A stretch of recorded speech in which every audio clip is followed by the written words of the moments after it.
But then if the person betrays you, like if you're in an intimate relationship and the person has an affair and you find out about it, then you think one moment you're one place, right? You're where everything is secure because you've predicated your perception of the world on the axiom of trust. And the next second, really, the next second, you're in a completely different place.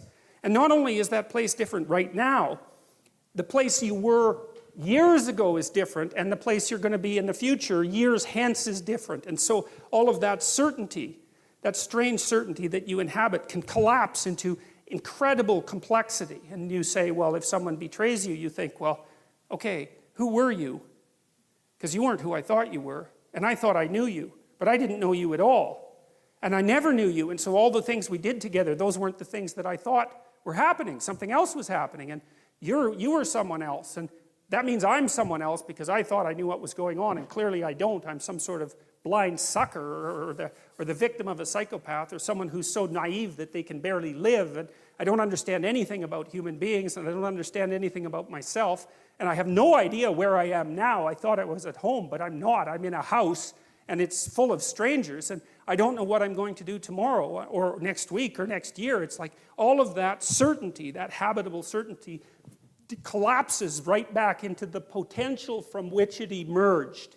And that's a terrifying thing. That's a journey to the underworld from a mythological perspective. And that is really something worth knowing, because, you know, journeys to the underworld are extraordinarily common in mythological stories. And, you know, like the Hobbit going out to find the Smog, the dragon, and get the gold is a journey into the underworld. And journeys to the underworld happen all the time, and modern people don't understand what the underworld is, except that we've all been there, and we go there all the time.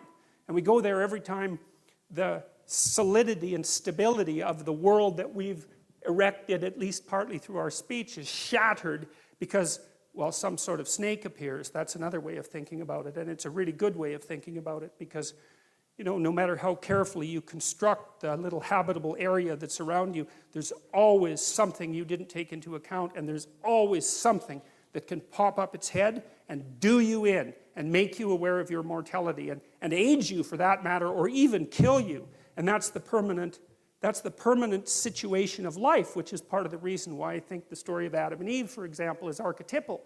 It's because we do inhabit walled gardens, right? Because a walled garden is half structure, society, and half nature. That's what a walled garden is. And a walled garden is a place of paradise and warmth and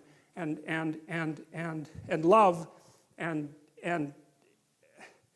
sustenance, but it's also the place where something can pop up at any moment and knock you out of it. And I think part of the reason that that story exists at the beginning of this collection of books is because it explains the eternal situation of human beings. We're always in that situation. We're in a walled garden, or we bloody well hope we are. But there's always a snake. And then it's even worse, because if there is a snake, we're exactly the sort of creatures who are going to do nothing but go and interact with that snake the second that we can manage it. You know, it's definitely the case that if you want a human being to muck around with something, the best thing to do is to tell them not ever to do it, have anything to do with it, which is, of course, something you know if you have teenagers or even children, or if you know anything about yourself or your partner.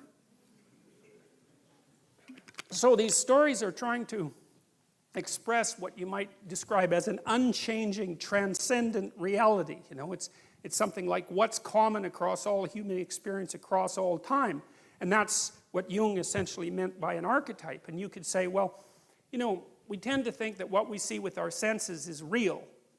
And of course that's true, but what we see with our senses is what's real that works at the time frame that we exist in, right? And so we see things that we can touch and pick up. We see tools, essentially, that are useful for our moment-to-moment activities. We don't see the structures of eternity, especially not the abstract structures of eternity. We have to imagine those with our imagination. Well, and that's partly what these stories are doing. They're saying, well, there's forms of stability that transcend our capacity to observe, which is hardly surprising. We know that if we're scientists, right? Because we're always abstracting out things that we can't immediately observe. But there are metaphysical or moral realities or phenomenological realities that have the same nature, that you can't see them in your life, by observing them with your senses, but you can imagine them with your imagination. And sometimes the things that you imagine with your imagination are more real than the things that you see. Well, numbers are like that, for example. I mean, there's endless examples of that. And I would say, well, this is also a good way of thinking about fiction, because a good work of fiction is more real than the stories from which it was derived. Otherwise, it has no staying power, right? It's distilled reality, even though in some sense it never happened. It's like, well, it depends on what you mean by happened. You know, it's a pattern that repeats in many, many places with variation. You extract out the central pattern. It's the pattern purely never existed in any specific form. But the fact that you've pulled a pattern out from all those exemplars means that you've extracted something real. And I think the reason that the story of Adam and Eve, which we'll talk about in quite a bit of detail today, has been immune to being forgotten is because it says things about the nature of the human condition that are always true. I can give you another brief example. You know, like, people have a lot of guilt. You know, there's a line of social psychology that claims that most people feel that they're better than other people. And like, I just don't buy that. That isn't what I've seen in my life. And maybe I'm a bit biased because I'm a clinical psychologist and I see more people who are overtly suffering, maybe, than people do in general. Although I'm not so sure about that, you know, because you don't have to scratch very far beneath the surface of most people's lives before you find something truly tragic. And I don't mean the sort of tragedy that you whine about. I mean, you know, your mother has Alzheimer's, or your best friend committed suicide, or you have a close relative with cancer, or you have a sick child, or, you know, there's something wrong with you, because almost everyone has at least one really terrible thing wrong with them. And if you don't, hey, you will, so, you know. So, you know, that tragic sense of being is there with people all the time. And it's also the case that in my experience, like, I rarely meet someone who says, hey, you know, I'm doing everything I possibly can, I'm a hell of a guy, and I can't see how I could possibly improve, you know? You meet someone like that, you think they're narcissistic, right? And you're right. But most people don't feel that way. They feel like they could do a hell of a lot better than they are, and they're quite acutely aware of their faults, and they don't feel that they're what they should be. And you see, what happens in the story of Adam and Eve as well is that when people become self-conscious, at least that's how it looks to me, they get thrown out of paradise, and then they're in history. And history is a place where there's pain in childbirth, and where you're dominated by your mate, and where you have to toil like mad, like no other animal, because you're aware of the future. You have to work and sacrifice the joys of the present for the future constantly, and you know you're going to die, and you have all that weight on you. And to me, again, that's just, how can anything be more true than that? That's just, as far as I can tell, that's just how it is. Unless you're naive beyond comprehension, there's something about your life that is echoed in that representation. And why it is that, I mean, we're such strange creatures because we don't seem to really fit into being in some sense. And that's also what's expressed in the notion of the fall. The existentialists said, well, people feel like they have a debt that they have to pay off to existence for the crime of their being, something like that. And maybe it's because we're acutely aware that we have to offer something of value to the people around us so that they can tolerate us, you know, while we're going about our business. But it seems deeper than that. It's that human beings seem to exist in a post-cataclysmic world, and that's exactly also what's represented in Genesis. And it's very interesting because, you know, in the Adam and Eve story, there's two catastrophes, essentially. There's the catastrophe that occurs when Adam and Eve wake up, which we'll talk about in detail, and become self-conscious and know that they're naked. And their eyes are open, right? So that's the terminology that's used. And to have your eyes open means to have an increment in consciousness, essentially, because eyes are associated with consciousness for human beings because we're intensely visual animals.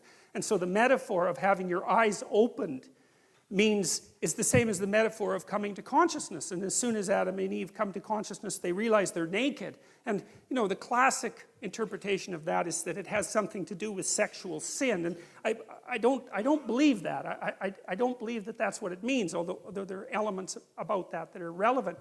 It's more that to realize that you're naked, it's like, you know, if you dream that you're naked on a stage in front of people, that's not a sexual dream, man, unless you're some kind of strange exhibitionist, right?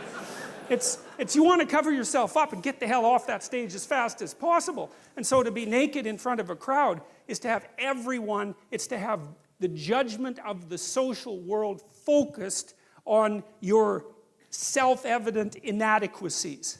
And that makes people self-conscious, and that's a real human state. It's associated with neuroticism in the Big Five trait model. But people don't like that at all. They don't like having their fragility and vulnerability exposed to the group. It's one of the two major fears of people, because one is social humiliation, and the other is something like mortality and death. And like your typical agoraphobic, for example, gets to have both those fears at the same time, because it's usually a she, tends to believe she's going to have a very spectacular and exhibitionistic heart attack in a public place and make a terrible fool of herself while she's dying.